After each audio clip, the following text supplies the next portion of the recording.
This story, titled "My Girlfriend Still Keeps Photos of Her Ex in Her Apartment and Says It's No Big Deal, but It Makes Me Uncomfortable," is one that cuts deep and forces us to question what it truly means to love someone.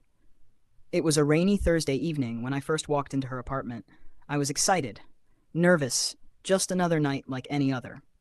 I had known Lucy for almost a year now, and things had been going well between us. In fact, everything seemed perfect. She was smart, kind, funny, a bit quirky, but in the best ways possible. And me? I was just a regular guy trying to figure out where my place was in the world. At 48 years old, life had given me a few bumps and bruises, but I was still hopeful. I believed in love. When Lucy invited me over, I couldn't say no. She had this warmth about her, this energy that made everything feel right. Her apartment reflected her personality. Tasteful, cozy, yet not overwhelmingly decorated. I remember thinking how I felt so at ease there, as if I belonged. But that feeling didn't last. As I sat down on the couch, my gaze casually swept across the room, and that's when I noticed something. A small frame on the shelf. It was one of those frames that catches your eye. Simple, but distinct. It stood out among the other pictures. I couldn't help myself. My curiosity got the better of me. I turned my head slightly to get a better look. And that's when I saw it. A picture of Lucy and her ex smiling and holding each other close. At first, I told myself it was no big deal. People keep memories. We all have a past. But something about this photo, it wasn't just some random memento. It felt significant. There was a kind of comfort in the way they were positioned, the way they looked at each other. I couldn't ignore the pang in my chest. It wasn't just the photo, it was the idea that she still kept it on display like it mattered. I tried to shake it off. I mean, we all have our histories, right? We all bring pieces of our past into our relationships, and that's okay, isn't it? But as I spent more time at her place, I realized there were more than just one or two photos. There were several. Some were framed, others tucked in between books, even one on the refrigerator. Each one was another sharp reminder that Lucy's past was very much present. One evening, after dinner, I decided to bring it up. I wasn't sure how to approach it, but I felt it needed to be said. "Lucy, can we talk about something?" I asked, nervously shifting on the couch. She looked at me, her face soft, concerned. "Of course, babe. What's on your mind?" I hesitated for a moment. "It's just those photos of you and your ex. I don't mean to be weird, but it kind of makes me feel uncomfortable.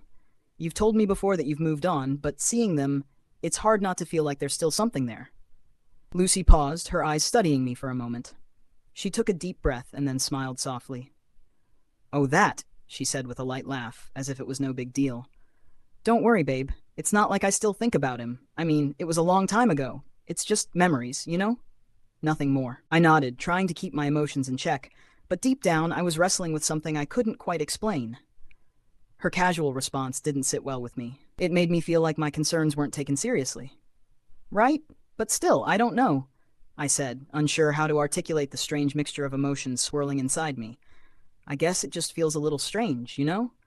I thought when we move forward in a relationship, it's because we've let go of the past." She gave me a reassuring look, her voice light and comforting. "I understand, really. But I promise you, there's nothing to worry about. I care about you. Those photos, they don't mean anything. It's just nostalgia, nothing more." I wanted to believe her. I really did. But in that moment, something inside me started to shift. Was I just being insecure? Was I being unreasonable? Or was there a deeper issue that I wasn't seeing clearly? The days that followed were a strange mixture of confusion and doubt. Every time I visited Lucy's place, I couldn't help but notice the photos again, no matter how hard I tried to ignore them. They seemed to be everywhere. And every time I saw them, that gnawing feeling in my stomach would return. I'd catch myself staring at one, lost in thought, wondering what her ex had been like, wondering how long it took her to get over him, and why she still had so much of him in her life. I spent nights replaying our conversation in my head, trying to figure out if I had overreacted.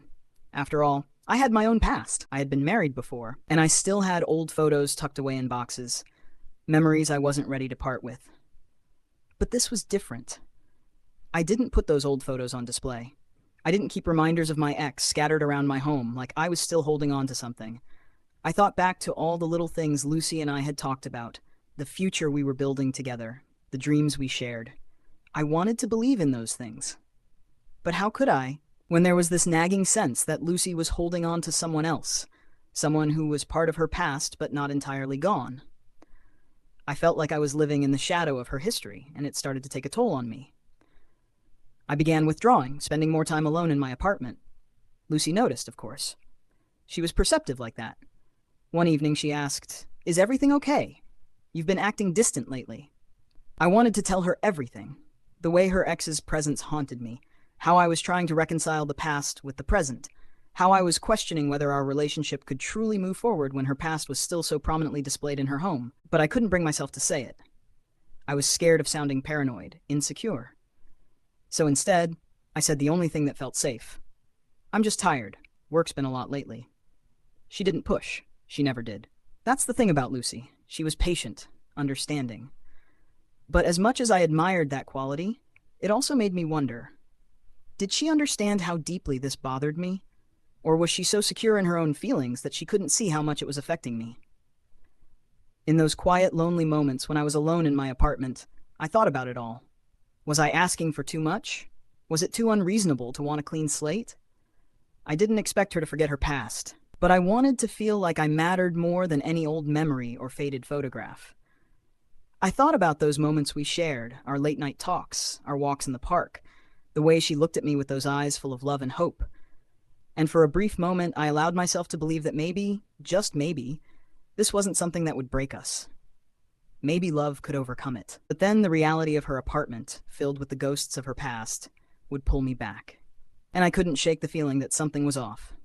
It was a Saturday morning when it all came to a head. Lucy had invited me over for breakfast, and I was determined to go into it with an open mind. I told myself I'd let go of the doubts for just one day, just one morning. Maybe if I spent time with her, I could forget about the photos, the questions, the unease that had taken root in my heart. But as soon as I stepped into her apartment, the familiar wave of discomfort washed over me. The same photos were there, on the same shelves, the same walls. It was like nothing had changed. The tension between us had been building, and today it felt unbearable. I tried to focus on the breakfast. Scrambled eggs, toast, coffee. We sat down at the kitchen table, chatting about the little things. The weather, her work, what we were planning for the weekend. But I could feel it, this unspoken barrier between us, this weight hanging in the air. Finally, I couldn't take it anymore. I had to say something. "Lucy," I began, my voice trembling a little, "I've been thinking a lot about those photos, and I need to be honest with you. I can't keep pretending it's okay. I know you say they're just memories, but it's more than that for me. I don't want to feel like I'm living in the shadow of your past." Her face faltered, just for a moment, before she regained her composure. "I told you before, it's not like that," she said, her tone soft but firm. "I love you, and that's what matters. Those photos don't mean anything to me anymore. It's just a way of holding on to a part of my past that shaped who I am today. You're the one I'm with now. You're the one I want to be with." But her words didn't ease the tension. In fact, they made it worse. Something in her voice, something in the way she said it, told me she wasn't as certain as she wanted me to believe. I needed more than assurances. I needed her to understand what I was feeling. "I'm not asking you to forget about your past," I said, my voice steady despite the storm inside me. "But I need to know that I'm not just someone you're settling for, that I'm not just filling a space left by someone else. These photos, they feel like they're keeping you tethered to someone who isn't here anymore.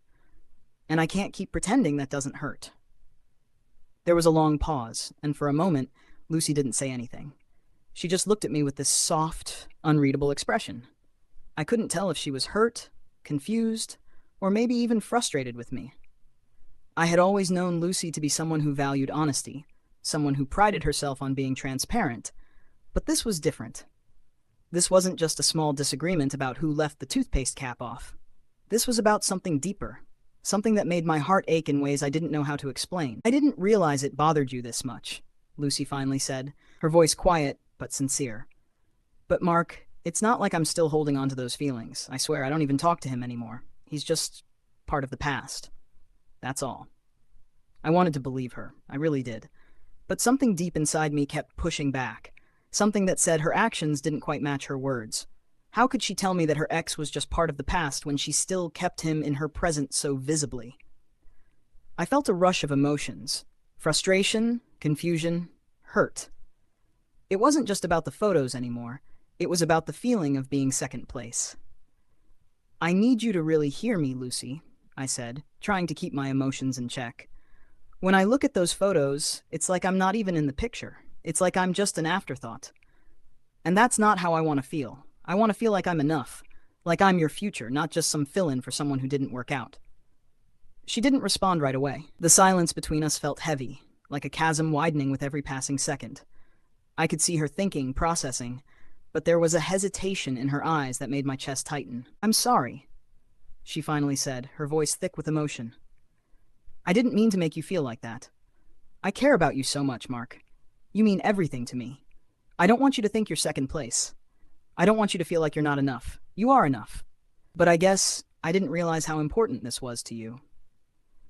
I let out a breath I didn't know I was holding. "I don't want to feel like I'm competing with your past," I whispered, feeling the weight of my own words. "I don't want to feel like I'm just filling space. I want to know that I matter to you more than anything else." Lucy's eyes softened, and she reached across the table, her hand brushing mine. "You do matter to me," she said, her voice earnest. "I promise you, I never wanted to hurt you. I guess I didn't understand how important it was for me to let go of certain things. Not just for me, but for us." And in that moment, something shifted. Maybe it was the way she said it, or maybe it was the vulnerability in her eyes, but I started to feel the walls between us come down. I knew that this wasn't going to be something solved overnight, but for the first time in a long time, I felt like we were on the same page. We spent the next few hours talking, really talking, about our pasts, our fears, our hopes for the future. And slowly, Lucy began to understand why those photos made me feel like I was just a placeholder in her life. She didn't make excuses, and she didn't try to brush my feelings off. She listened, really listened, in a way I hadn't experienced before. In the days that followed, Lucy took down the photos. She didn't throw them away, but she moved them to a drawer, out of sight, out of mind. It wasn't about erasing her past. It was about making space for our future. She wanted me to know that I was her present and her future, and that meant more to me than I could put into words. For the first time in what felt like forever, I felt a sense of peace settle into my chest. I knew that this wasn't the end of our journey together. It was just another step forward. If this story resonates with you, then like, comment, and subscribe. Your support means the world to me.